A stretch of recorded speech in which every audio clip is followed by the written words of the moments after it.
Hi, this is Don at DG Recruit. Grace put me onto this book called No Rules by Reed Hastings.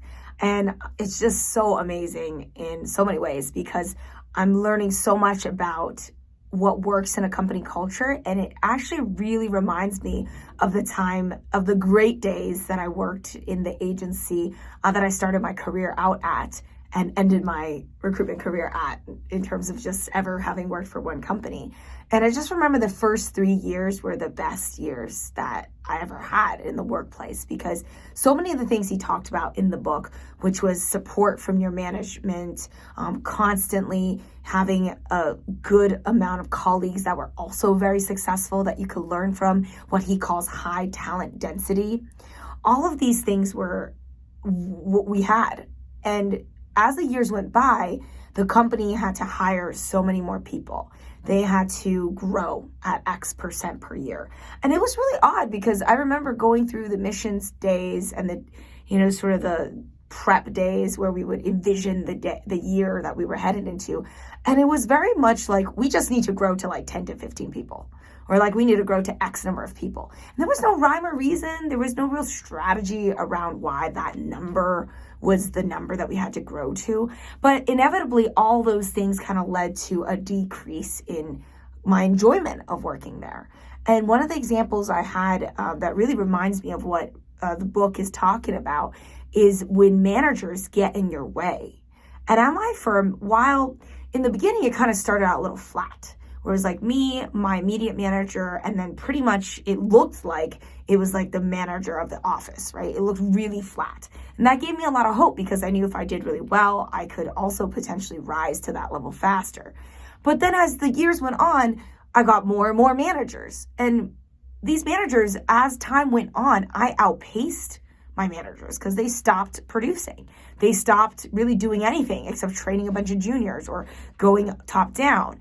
And one of the most annoying things was they started to implement and this particular manager was very micromanaging in a way that before I could just come up with ideas, right? I always love entertaining my candidates and clients, and I would always come up with something that I knew would appeal to my network. So for instance, I would throw paint pottery sessions. I literally went out on a weekend. I planned a thing at Color Me Mine in Jersey, Basking Ridge, because a lot of my candidates lived there.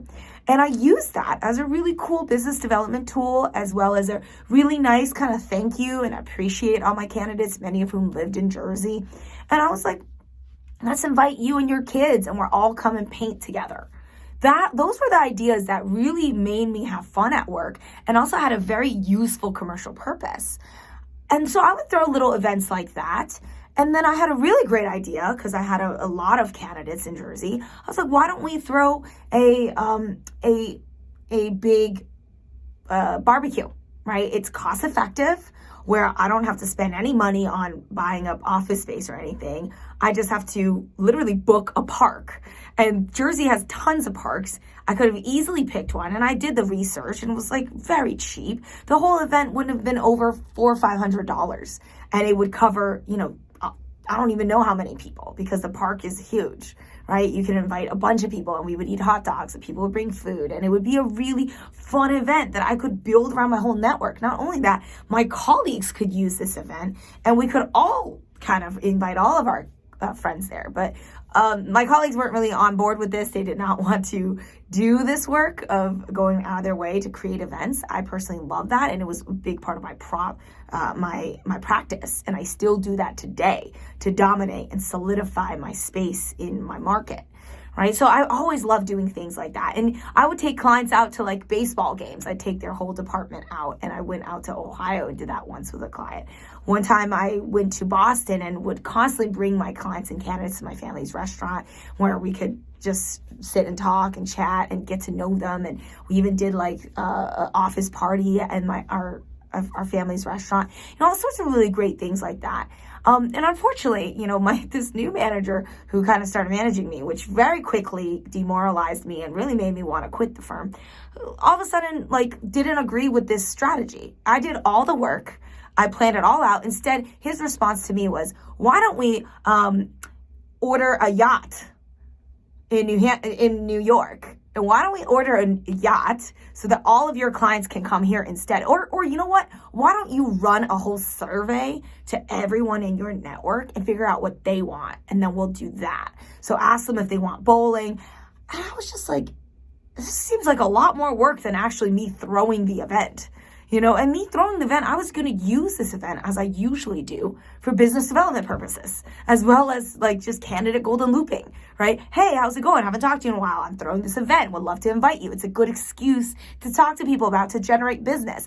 It doesn't really matter what the event is. And I don't think any of my clients in Jersey want to travel 2 hours to get to New York, where it's hectic and expensive to even park their car, and they show up at a yacht.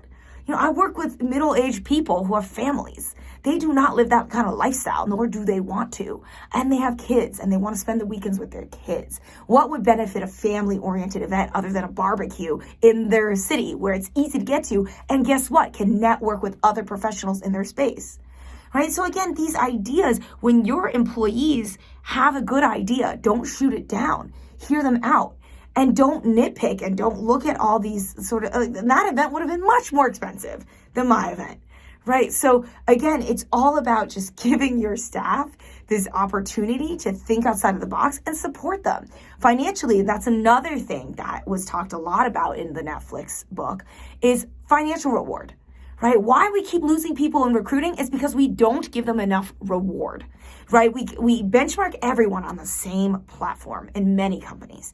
And your top producers that very early on show an unbelievable promise in the business, you do not give them any additional reward. And they're on the same track and the same exact commission plan as someone who bills zero.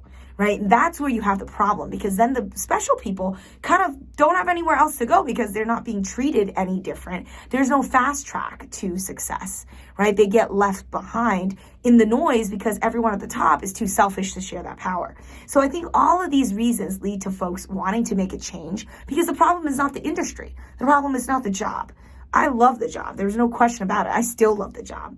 Right? The problem that happens for a lot of top billers is that they either meet managers who don't support their goals, or B, do not get paid enough for all the work that they put in. And then they're left there scratching their heads going, could I just run my own shop, or should I just quit, or should I just leave the industry? Is every company going to be like this? So I think these are two questions that everyone needs to kind of look at their current environment and really make sure they're doing their best work for themselves. Right? This idea of loyalty. And this is another topic that Netflix book talks a lot about, is loyalty. Does loyalty really matter today if you can't actually advocate for yourself and be loyal to yourself too? Right? Loyalty hurts people, because what happens a lot is you're so scared of being caught interviewing that you have no idea what's happening on the open market. And then when you do leave, your boss is left with no chance to counter, because you had just at this point, emotionally, you're gone, right? You didn't even give your boss a chance to counter. So have conversations earlier, be braver. And this is something I never did, and I wish I did. I was too scared to. I felt like I had no leverage. I had no idea how special I was, and I had no idea how wanted I was, because recruiters for recruiters didn't exist at that point. At least any good ones that I knew of, that I trusted, that other people were like, yeah, they're legit, right? I haven't really heard of anyone. Not a single headhunting firm or headhunter ever reached out to me, believe it or not, in the 5 years I worked at this massive recruitment firm where I was top biller every single year. Not a single person reached out to me. Now everything's very different. There's too much noise, too many people reaching out. So you have to sift through and figure out, who do you want to represent you? Who actually understands the business and has the wherewithal to run a recruitment firm with the right ethics in mind, right? There's a lot of noise out there. So at the end of the day, I always suggest billers and producers to think carefully about their life's trajectory. You're in recruitment now. You kind of fell in with whatever company you fell in with. And the question now is, where do you go from here? And this is where you probably need to talk to folks like myself who recruit recruiters professionally. And this is all we do day in and day out. And I've been in the market since 2018. Grace and I, we know the market like the back of our hands. We can tell you everything about the market. Obviously, there's going to be one or two things that we don't know, but we are also eager to share with you what we do know. Regardless, I'd love to hear from top billers, their struggles and the things that they didn't like at the firms that they're at or were at, And those are things that, again, I think all managers need to keep in mind so that they can retain staff better, so that they can build the next generation of recruitment firms, so that we can stop doing things the way that our managers did it and just be a little bit more cognizant of what makes people happy, what retains people in our industry, so that we don't constantly lose everybody that we train to go somewhere else because we failed to give them something worth sticking around for.